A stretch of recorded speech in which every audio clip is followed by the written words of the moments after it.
From the dawn of civilization, one empire stood as a beacon of culture, innovation, and power.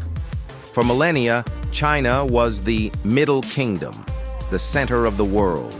Its silks, teas, and porcelains were coveted across continents.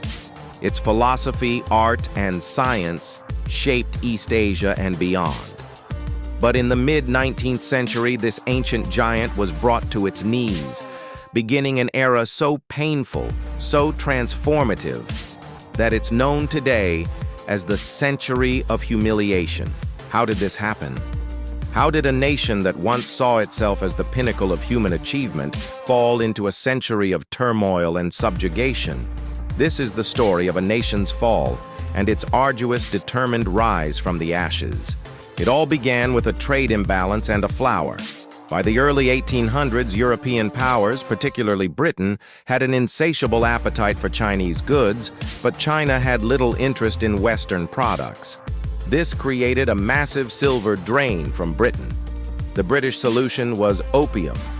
Grown in their Indian colonies, they began smuggling vast quantities of the narcotic into China.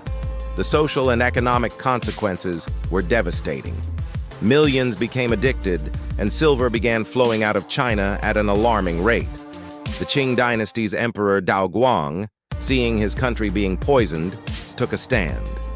In 1839, he appointed an official named Lin Zexu to eradicate the opium trade in Canton, the main port for foreign commerce. Lin Zexu confiscated and destroyed over 20,000 chests of British opium. In London, this was framed not as a move against drug trafficking, but as an attack on British property and free trade. The response was swift and brutal. In 1840, Britain's advanced steam-powered warships and modern army arrived on China's shores, launching what we now call the First Opium War. The Qing military, with its outdated ships and traditional weaponry, was no match for the industrial might of the British Empire. Coastal cities fell one after another. By 1842, China was forced to sign the Treaty of Nanking. This was the first of what would become known as the unequal treaties. Under its terms, China had to pay a massive indemnity, cede the island of Hong Kong to Britain in perpetuity, and open 5 treaty ports to foreign trade, where foreigners would be exempt from Chinese law. This concept, known as extraterritoriality, was a deep blow to Chinese sovereignty. It was a humiliation that signaled to the world that the great Qing Empire was vulnerable. The floodgates were open. Seeing Britain's success, other Western powers, France, the United States, and Russia, rushed in to secure their own concessions. A second Opium War from 1856 to 1860, fought by Britain and France against China, resulted in even greater humiliation.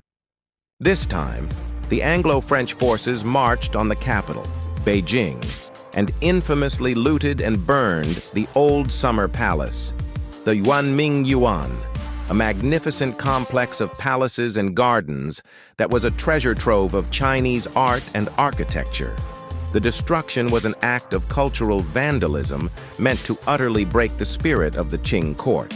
The subsequent treaties legalized the opium trade and opened even more of China to foreign influence. Internally, the Qing dynasty was crumbling. The massive social and economic disruption led to widespread rebellion.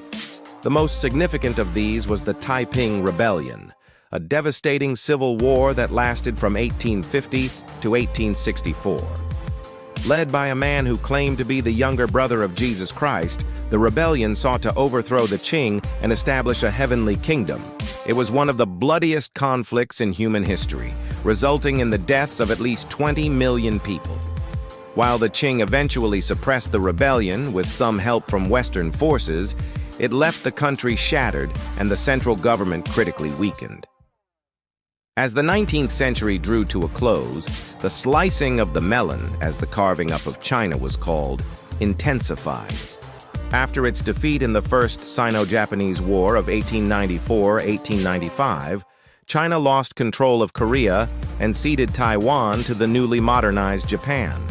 This defeat was perhaps the most shocking of all. For centuries, Japan had been seen as a student of Chinese civilization. Now, the student had surpassed and defeated the master. It proved that simply adopting Western technology wasn't enough. Deeper institutional and political reforms were needed. This shock spurred a period of reform, but it was too little, too late. By 1900, anti-foreign sentiment boiled over in the Boxer Rebellion. This was a grassroots movement of peasants and craftsmen who believed they had mystical protection from foreign weapons. They attacked missionaries, Chinese Christians, and foreign diplomats in Beijing. In response, an international army of 8 nations, including Japan, Russia, Britain, France, the US, Germany, Italy, and Austria-Hungary, invaded China, crushed the rebellion, and occupied Beijing once more. The resulting Boxer Protocol imposed the largest indemnity in history, further crippling the Qing government. The dynasty's fate was sealed. In 1911, a revolution led by Sun Yat-sen finally overthrew the last emperor, ending over 2,000 years of imperial rule. But the founding of the Republic of China did not end the humiliation. The country immediately fragmented, falling under the control of regional warlords who fought each other for power. Japan used this chaos to its advantage, issuing the 21 demands in 1915 to turn China into a virtual protectorate. Then came the invasion of Manchuria in 1931, and the full-scale invasion in 1937, which marked the beginning of World War II in Asia. The subsequent years were a nightmare of unimaginable suffering, culminating in atrocities like the Nanjing Massacre. This long, dark period, stretching from the First Opium War in 1839 to the founding of the People's Republic of China in 1949, is what constitutes the century of humiliation. It was a century of lost wars, unequal treaties, foreign domination, internal strife, and immense human suffering. But it was also a century of awakening. The constant blows forced China to question everything: its traditions, its institutions, and its place in the world. It ignited a powerful sense of nationalism and a burning desire for rejuvenation. This history of pain and struggle is not just a relic of the past. It is deeply embedded in the modern Chinese psyche. It explains the nation's intense focus on sovereignty, its drive for economic and technological self-sufficiency, and its unwavering goal to restore what it sees as its rightful place in the world. The story of the century of humiliation is not just a story of decline. It is the essential prologue to the story of modern China. Thank you for joining us on this historical journey.